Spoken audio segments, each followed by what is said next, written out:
சிந்திப்போமே.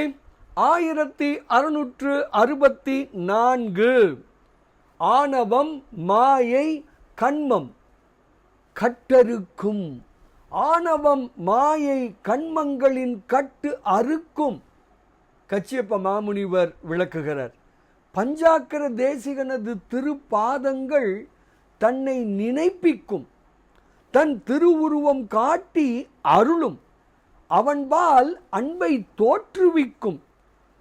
சிந்தையிலும் நாவிலும் அரு சுவை தெள்ளிய அமுதமாய் அன்னிக்கும். மேலும் மேலும் பிறப்புகளை கொடுத்து கொடுத்து உழலும் நெறியில் செலுத்தும். ஆணவம் கண்மம் மாயை மலப்பிணிப்பிலிருந்து விடுவிக்கும். இப்படியாக திருவடியே மும்மலம் நீக்க வல்லது என்று விளக்குகிறார் கச்சியப்ப மாமுனிவர். பாடலை காணலாமே.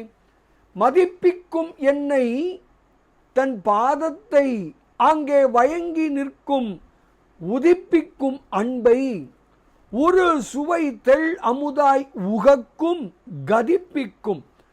ஆணவ மாயை கண்மங்களின் கட்டு அறுக்கும் பதிப்பிக்கும் பஞ்சாக்கரவன்பால் என்னை பாதம் கொண்டே என்று ஸ்ரீ கச்சியப்ப மாமுனிவர் தனது அற்புதமான ஸ்ரீ பஞ்சாக்கர தேசிகர் அந்தாதி எனும் நூலில் 27வது பாடலில் விளக்குகிறார்.